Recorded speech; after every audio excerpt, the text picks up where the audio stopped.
සොබාදහමේ ගුප්ත අභිරහස. ජීවිතය කියන්නේ සමහර වෙලාවට විවෘත පොතක් වගේ. අපි හැමෝම ඒකේ පිටුවත්තරේ අතරමං වෙනවා. ඒත් සුපුන් කියන්නේ ඒ පොතේ පිටු පෙරලලා නොදුටු ලෝකයන් සොයාගෙන යන්න හීන මැවූ තරුණයෙක්. නගරයේ දින කලබලකාරී ජීවිතයෙන් ඈත් වෙලා සොබාදහමේ නිහඬ බව විඳින්න එයා හැමදාම ප්‍රිය කළා. පොත්වල චිත්‍රපටිවල විතරක් දැකපු පැරණි කැලෑ, අහස සිප ගන්නා කඳ සහ කැළඹිලි සහිත ගංගා Tamanගේ ඇස් දෙකෙන් දකින්න, ඒ හැම සුන්දරත්වයක්ම හදවතින්ම විඳින්න එයා ගොඩක් ආස කළා. දවසක් අහම්බෙන් වගේ නොදියුණු කැලෑවක් ගැන ආරංචි වුණා. ඒක එයාගේ සීනවලට බොහෝ දුරින් පිහිටි සොබාදහමේ රහස් රැසක් සඟවාගෙන සිටි තැනක්.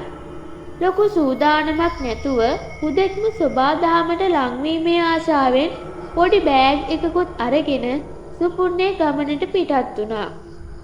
කැලෑව ඇතුළට යන්න සුපුන්ගේ හිත අමුතුම පුදුමයකින් පිරීලා ගියා. ඒක හරියට මැජික් ලෝකයක් වගේ. වටේටම තිබුණේ අහස උසට වැඩුණු අතීතයේ කතා කියන යෝධ ගස්. ඒවායේ අතුපතර අහසට එබිකම් කරමින් ගුප්ත සෙවණැලි මවමින් තිබුණා. කනට ඇහුනේ නොදන්නා පක්ෂීන්ගේ මිහිරි කිචිබිචි නාදය.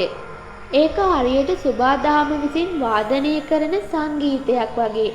ඝන අඳුරත් එක්ක එන සිසිල සුපුන්ගේ මුළු ඇඟම වෙලා ගත්තා. මේ තරම් ලස්සන තැනක්, මේක මගේ ජීවිතේ ලැබුණු ලොකුම තෑග්ග. එයාගේ හිත එයාටම කියාගත්තා. හැම හුස්මක් ගනිද්දීමෙන් සොබාදහමේ ශක්තිය Tamanගේ ඇඟට ඇතුල් වෙනවා වගේ එයාට දැනුණා. ඒ සුන්දරත්වය ඇතුලේ නොපෙනෙන අඳුරු සංගවාගෙන තිබුණා. ඒත් ටික වෙලාවක් යද්දී ඒ සුන්දරත්වයම බියකරු වෙන්න ගත්තා. සුපුන්ගේ හිතට සීතලක් දැනෙන්න පටන් ගත්තා. එයාට තේරුණා එයාට පාර වැරදිලා කියලා. හැම අතටම එක වගේ පෙනුන ඝන ගස්වැල් දැන් එයාට අමුතුම විදිහට දැනෙන්න ගත්තා. Tamanගේ අතේ තිබුණ සිතියම කොච්චර බැලුවත් එයාට හරි පාරක් හොයාගන්න බැරි වුණා. ඉරු බැස යන මාත් එක්කම කැලෑව අඳුරෙන් වෙලා ගත්තා. කලින් මිහිරි වුණ පක්ෂිනාදය දැන් භයංකාර ලෙස ඇසෙන්න ගත්තා. සුපුන්ගේ හිතට භීතියක් දැනෙන්න ගත්තා. තනියම මේ ඝන කැලෑව මැද බඩගින්න, මහන්සිය, බිය මේ හැමදේම එකතු වෙලා සුපුන්ව මුළුමනින්ම අසරණ කළා. එදා රෑ සුපුන් ගල් ගුහාවක් හොයාගෙන නිදාගත්තා. ඒත් නිින්දක් තිබුණේ නැහැ. කැලෑ සතුන්ගෙන් අමුතු සද්දෙට සීනෙන් වගේ භයංකාර දේවල් එයාට පෙනුණා. පසුදා උදේ දුර්වල වෙලා හිටියත් සුපුන් ආයෙත් පාර හොයාගෙන යන්න පටන් ගත්තා. ඒත් වතුර තිබහයි බඩගින්නයි නිසා එයාට ඇවිද ගන්නත් අමාරු වුණා. එයාගේ ශරීරය දුර්වල වුණත් හිතේ පුංචි බලාපොරොත්තුවක් ඉතිරි වෙලා තිබුණා. මම කොහොම හරි මේකෙන් ගැලවෙනවා. එයා හිතට ගත්තා. දවස් දෙකක් තිස්සේ සුපුන් කැලෑවේ අතරමං වෙලා හිටියා. හැම මොහොතක්ම අභියෝගයක් වුණා. ජීවිතය සහ මරණය අතර සටනක් වගේ. හතරවෙනි දවසේ උදේ එයාගේ ඇස් දෙක අදහා ගන්න බැරි දෙයක් දැක්කා. දුරින් දිස්සුණා නිල් පාට ගඟක්. ඒක බලාපොරොත්තුවේ සංකේතයක් වගේ.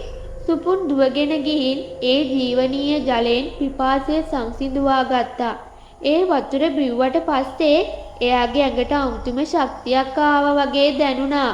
ගඟ දිගේ පහළට යද්දී සුපුන්ට තවත් පුදුම සහගත දෙයක් දකින්න ලැබුණා. කැලෑව මැදින් වැටිලා තියෙන පුංචි පාරක්. ඒක හරියට නිදහසට යන මාවතක් වගේ.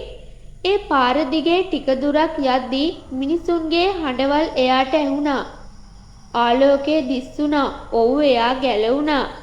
සුපුන්ගේ කතාව අහපු ගම්වැසියෝ එයාට උදව් කළා.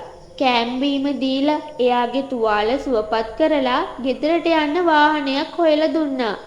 සුපුන්ගේ හිතේ තිබ්බ භීතිය දැන් ප්‍රීතියට පෙරලිලා ගියා. එයා ගෙදර ආවා. මේ සිදුවීමෙන් පස්සේ සුපුන් ගොඩක් දේවල් ඉගෙන ගත්තා.